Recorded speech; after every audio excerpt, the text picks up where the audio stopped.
In this lesson, we will examine some important properties of fractions. The first property is that any number n is equal to the fraction n over 1. So, for example, 5 is the same as 5 over 1, and 18 is equal to 18 over 1. Conversely, it is also true that 33 over 1 is equal to 33. Another important property is that any number n over 0 is undefined. In other words, we cannot assign a value to this fraction. Here's why. If we think of fractions as representing division, then dividing by 0 is the same as asking how many times 0 will divide into the numerator, and as you can see, this is impossible to compute. Another way to look at this is to consider the following example. When we take 6 and divide it by 2, we get 3. This also means that when we multiply 3 by 2, we get back to 6. So, if we want 6 over 0 to have some value, then it must also be the case that when we multiply that value by 0, we get back to 6.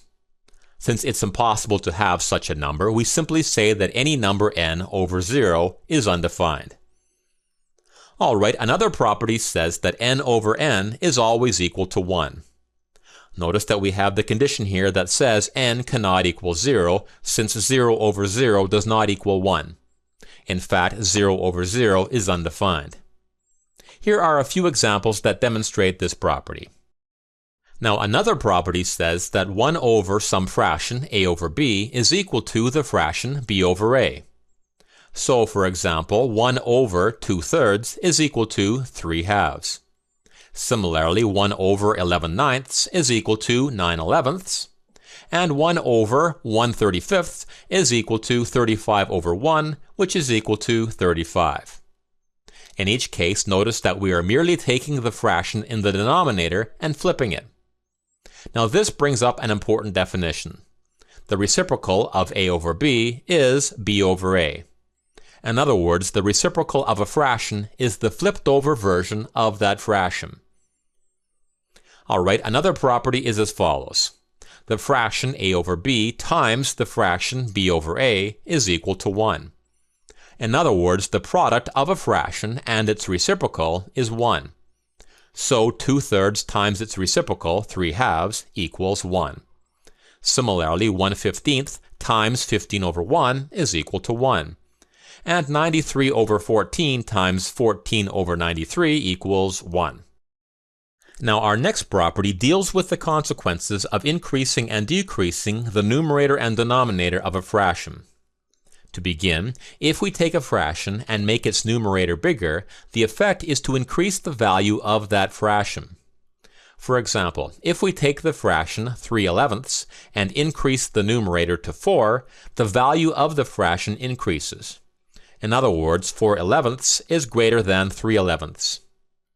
Conversely, if we take a fraction and make its numerator smaller, the effect is to decrease the value of that fraction. Now what about changing the denominator? Well, if we take a fraction and make its denominator bigger, the result is a decrease in the value of that fraction. For example, if we take the fraction 12 over 3 and increase the denominator to 4, the value of the fraction decreases. In other words, 12 over 4 is less than 12 over 3. Conversely, if we take a fraction and make its denominator smaller, the result is an increase in the value of that fraction. Okay, let's try a few examples. These two fractions have identical denominators, but their numerators are different. As such, we can use the properties to determine which fraction has the greater value. Since the fraction on the right has the bigger numerator, it must have the greater value. Now these two fractions have identical numerators, but their denominators are different. So once again, let's use our properties to determine which fraction has the greater value. Well, since the fraction on the left has the smaller denominator, it must have the greater value. Finally, in this example, the fraction on the right has the smaller denominator, so it must have the greater value. Okay, here are 3 more to practice with. See if you get the following results. Okay, one last property. This one says that if we take a fraction and increase the numerator and denominator by the same amount, the value of the resulting fraction will be closer to 1. For example, if we take 2 over 7 and add 10 to the top and bottom, the resulting fraction, 12 over 17, is closer to 1 than 2/7 is. Furthermore, if we take 12 over 17 and add 1000 to its numerator and denominator, the resulting fraction is closer to 1 than 12 over 17 is.